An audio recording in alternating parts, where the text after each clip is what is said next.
Hello, ladies and gentlemen, and welcome to this week's edition of the Coworking Values Podcast. And just before we get on to our today's guest, here's a little word from my friend, colleague, and my main inspiration, Željko, talking from our sponsor.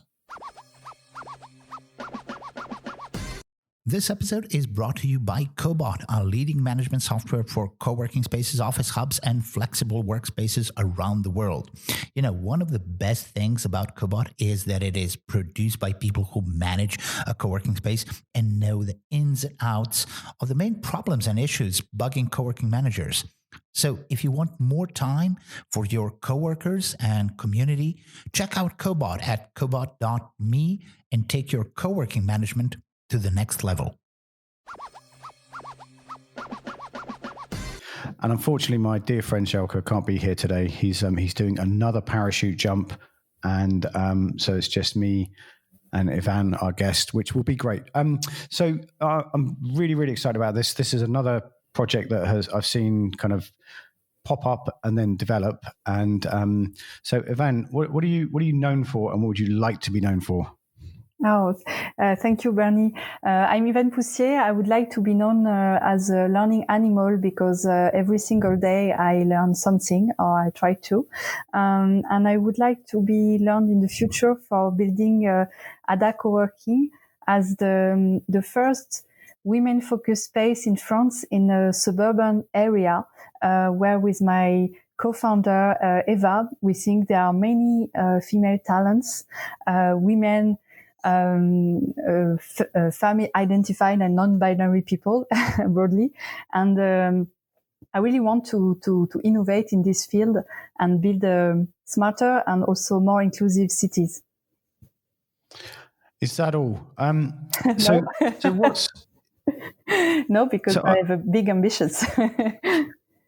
So how did you? I hate asking this. How did you get started in co-working? Because there's you're one of these people, like a lot of people on this podcast, who didn't just open a space to rent, or doesn't just want to open a space to rent desks. There's a whole driving force behind it. So as we were talking before I came on, I just always see Ada Coworking popping up around, and I thought you had a space, but actually in the last few seconds I've worked out even that you wrote a book to help you open a space. Is that correct? Yes, exactly. The first step of the project after brainstorming with my associate was really to take on a journey across Europe. And because the idea was, okay, so we are two women, we want to open a co-working space in the suburbs, in the outskirts of Paris, where you don't have so many co-working spaces yet. And if we want to convince all the stakeholders that it's relevant to create a women-focused co-working space and, of course, a community-driven co-working space, we have to make a strong case for it and demonstrate that we are part of a bigger movement. And this is when I discovered that not only you had this movement coming from the US and the Canada with the Ring, the Riveter, Make Les Modèles, and Hera Hub, but also that we had many hitherto unknown co-working spaces, which were grassroots projects from all over Europe, from Germany, from Switzerland, from Poland, etc., etc. And the idea behind undertaking this journey was to build our business plan on best practices and actual practices we could spot on the field. So this was the first step, and we think this will enable us to accelerate in the operational phase of building our actual co-working space. So the other thing I'm dying to ask is, I don't know where to fit it in, so I'm going to ask you here. Why did you choose Ada Lovelace as the namesake of the space, like Ada Coworking, over everyone else? We chose Ada Lovelace because she's not very well known in France, and she's the first computer programmer in history, or herstory, if you're a strong feminist. And what we like is that with Eva, my associate, we want to build a concept which addresses the diversity of generations. So we don't have the same age with my partner, and she has 2 teenage daughters who learn how to code already, who may one day work in the tech industry, or at least in study STEMs, to have a broader professional opportunities later. And what struck me the most in Ada Lovelace story is that it is her mother who decided that she could have lessons in mathematics instead of becoming a poet like her father. And I think it's the opposite today.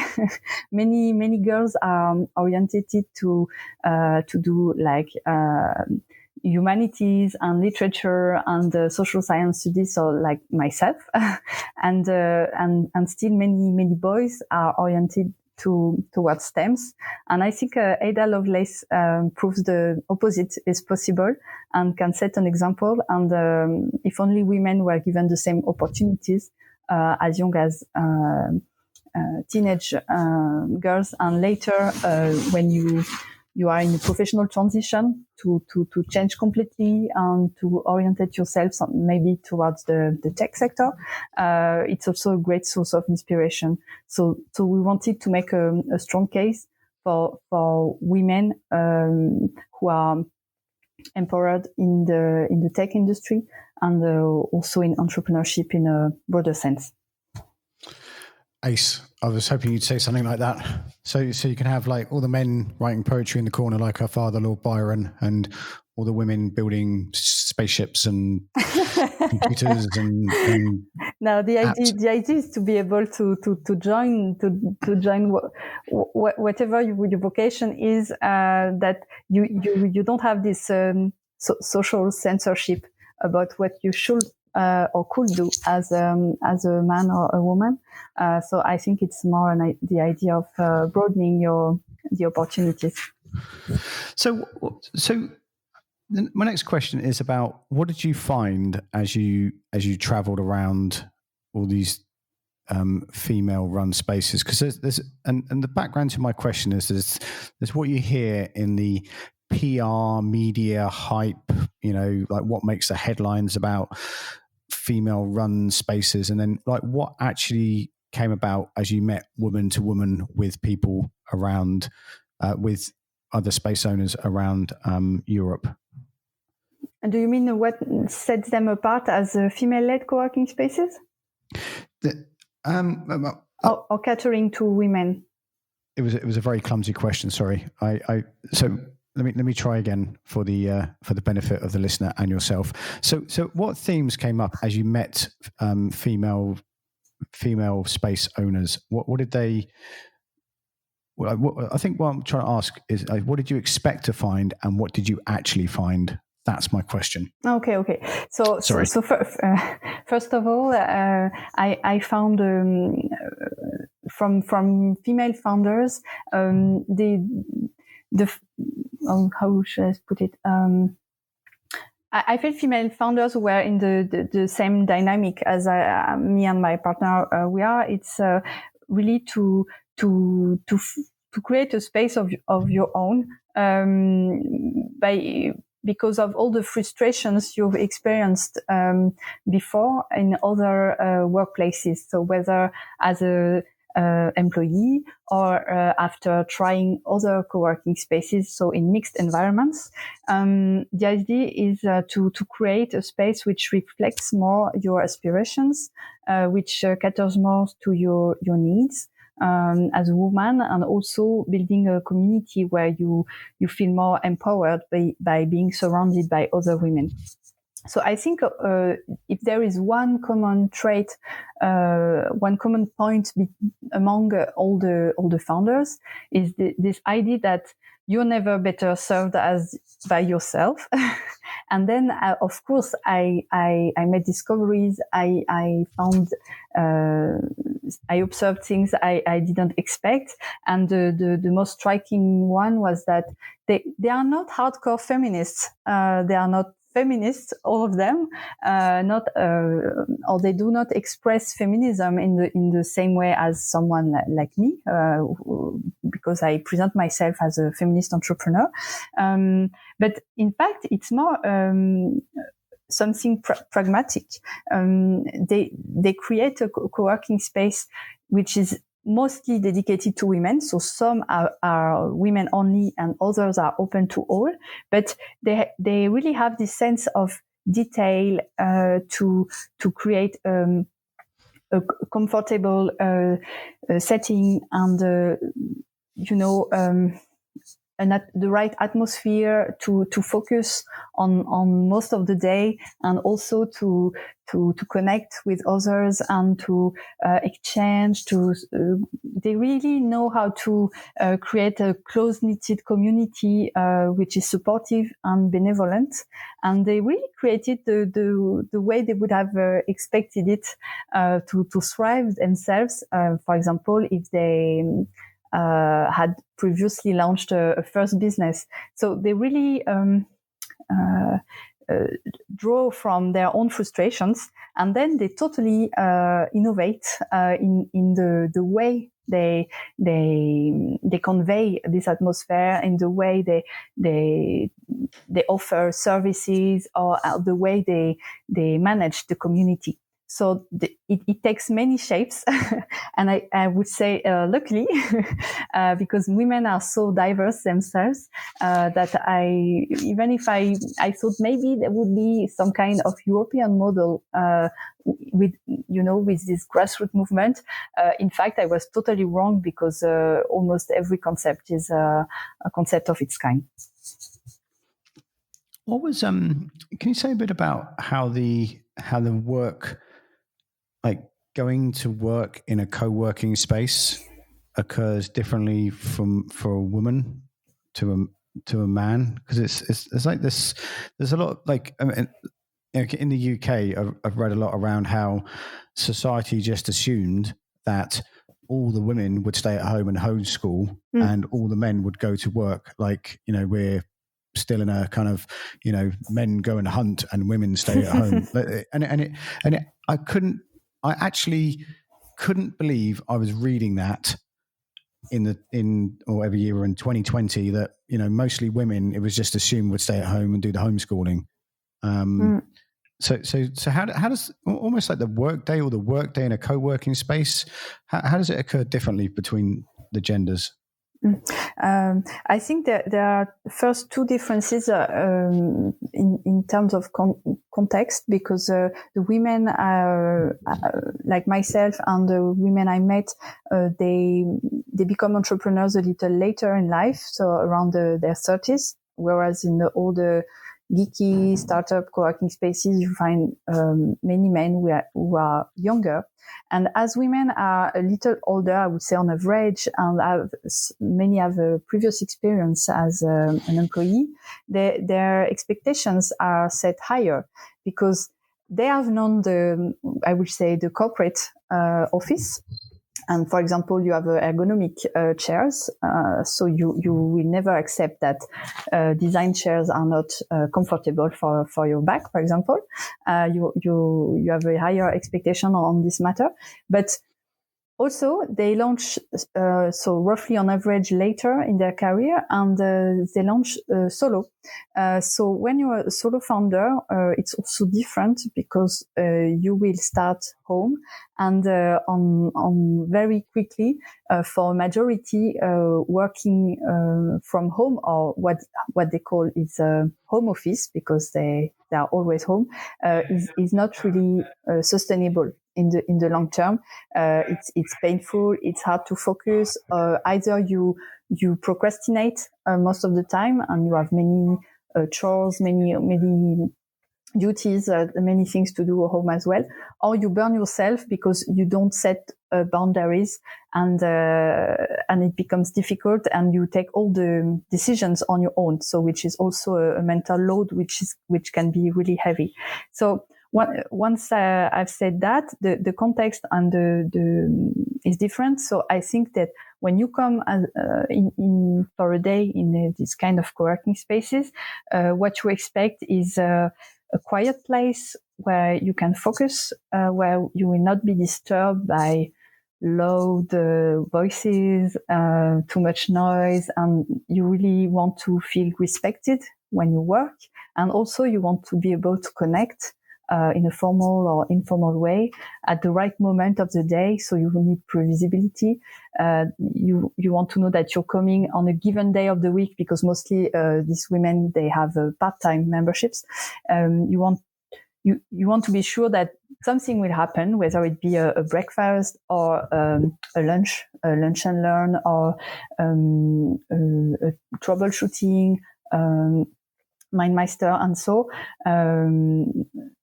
where you can talk with your fellows, you can exchange tips, you can find answers quickly, and so during the day you will have a part of the time on your own, really being focused and knowing that if you have a question, an issue, an idea, you can talk to someone about it and share very quickly in an efficient way.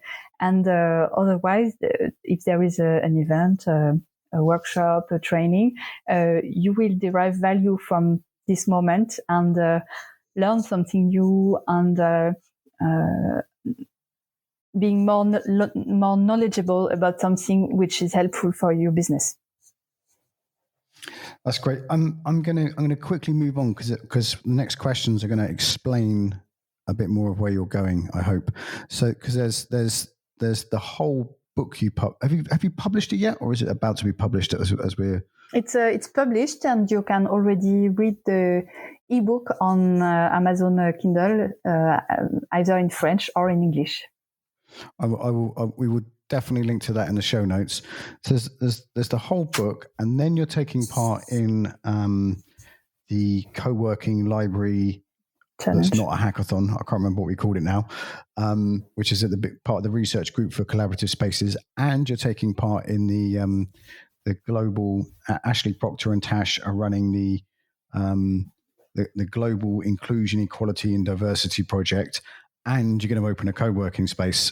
Mm-hmm. So can you say a bit about your future? Because there's a lot of people who are listening to this who are rooting for what you've done and what you've put together. And there'll be places to connect with you along those events.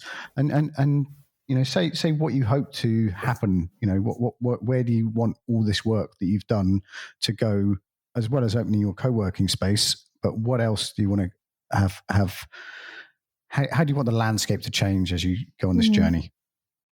I definitely want the landscape to change, especially in France, which is my market and the country I'm from. And it's the same idea as choosing the name of Ada Coworking is really to open the conversation about the fact that women are not treated equally as men in the workplace in general, and in entrepreneurship and freelancing as well.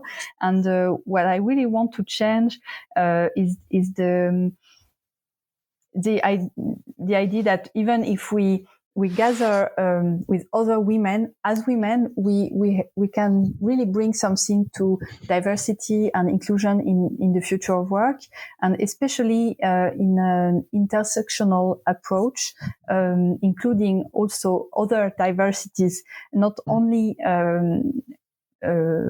promoting women in entrepreneurship, but also raising the bar very high about we want to include any women, all the women, whatever their social, cultural, ethnic background, women with disabilities, women with other stories and other profiles. And I think this is the common point between all I do at the moment and all I will undertake later. And also I think you have to pay even more attention to this if you launch a co-working space in the suburbs. And I have to tell you something which is quite shocking, but here in Poussier, where my project is, we live like 10 kilometers away from the last terror attack, which happened in France with the killing of a teacher by fundamentalists. And you have to know that, of course, diversity is is a matter everywhere. But when you are in the suburbs of the Paris region, you have all these communities who do not talk to each other very often. And we also know that there are many women, there are many teenage girls who are here and who do not have the same opportunities like me, like Eva and Eva's daughters, for example. They don't go to the same schools. They will not have the same from a sociological point of view. the opportunities they get are really different. So my point is that we have really to pay attention to diversity, inclusion, equality, and reflect on new ways of addressing these challenges. And co-working can be a crucible for innovation in this matter. I love the way you say crucible. Really, yes, I mean it. Lovely. So where's the best place to go online and keep track about everything you're doing? I mean, we'll put links in the show notes as well. Yes. If you want to keep track, so I'd like you to connect with me with my LinkedIn account in English. And my website, adacoworking.com, is also in both language, French and English. Or you can subscribe to my Medium blog which is called Sistopia. So the opposite of Brotopia. So I hope to build this sisterhood utopia. And for me, it's very close to become concrete. And I hope to interest and involve as many people I can. You will. I think you are. Can you say a bit about, because Ashley's going to be coming up shortly on this as well. Can you say a bit about the Ashley's Inclusion, Equality and Diversity project? Because you've been taking part in that. Yes. I've attended the two first video calls, so the first virtual meetings organized by Ashley Proctor from Canada with an international scope about inclusion, diversity, and equality in co-working. And now, starting from the 9th of December, and then in 2021, there will be a monthly challenge or a monthly method offered to co-working space managers and owners to reflect on a given topic on how to improve diversity and inclusion in your co-working space. And what I like in this project is that, of course, we work on a variety of time zones, and there will be also local initiatives possible. So now the first attendees have been asked if they wanted to commit as volunteers, what they could bring as skills, and what we could do in our own regions, so whether you're in your continent or in maybe in your country, on your area. And I think it would be good that more French-speaking people could attend, whether from France, whether from Belgium, French-speaking Switzerland, I don't know, because we will really, I think, co-develop and crowdsource tools, methods, new ways of managing diversity and inclusion. And I think it's a good example of virtual collaborative community, and I think it's worth the time, and it can be really powerful to innovate everywhere, all of us at the same time. Definitely. I've got very high hopes for that because it's long overdue. And Cobot, who sponsored this podcast, have been pushing and encouraging people to talk about this for years and years and years. And in the assembly, there's a lot of us who have helped find people like you who to help push it forward? If I may add something, yes, there is something I wanted to add. If you read my book, you'll see that the women-focused co-working spaces in Europe, the grassroots movement really blossomed just in the aftermath of the Me Too movement in 2017. But then what happened apart from COVID? We had the Black Lives Matters movement last year, and I think now with the COVID pandemic, we also have to take part into the Build Back Better, and this also means that co-working will be needed more than ever, but in different ways, in new ways, in more ambitious ways, and in more inclusive ways. And I think this is really the perfect moment to face these challenges with much humility, and also ask the right questions, and also connect to each other to face these challenges. But we know now, thanks to the ID project and other initiatives like that we are not alone, and in spite of the distance, we can also progress together. That sentiment there is shared by a lot of people we've been talking to over the last few weeks, especially. There's a golden moment for co-working to become more than just a place to sit down and do your work. And there's something that's really, we all need to stand up and pay attention to. There's a lot of events coming up in the next few months. Yes. In co-working, and a lot of those event panels, and over the last few years, have been very male orientated. Real estate, which is a big part of the co-working industry, is a very, very male orientated pastime. And over the last few years, co-working spaces have got better at having more inclusive and photos, and imagery on their spaces. But while the major co-working conferences still have mainly white people and mainly males talking on their panels, the manels, is sending a really, really poor signal to the industry. And I'm going to link to Tash Thomas, who runs our inclusion and diversity. I'm going to link to a blog post that she did about DICE, which is an inclusion and diversity movement based in the UK, about event panels being equal and representing all races and genders and sexual orientations. My friend Sonia Thompson runs a thing about inclusive marketing, and she's part of a big US-based event, which I can't remember, but I'll link to in the show notes. And they make the point of, in the era of online events, there is absolutely no excuse to having the same people show up, because even people without the budget to travel can still get to the event because they can do it online. And I've been part of co-working events where we've had to find speakers, and I've brought up, there's not enough.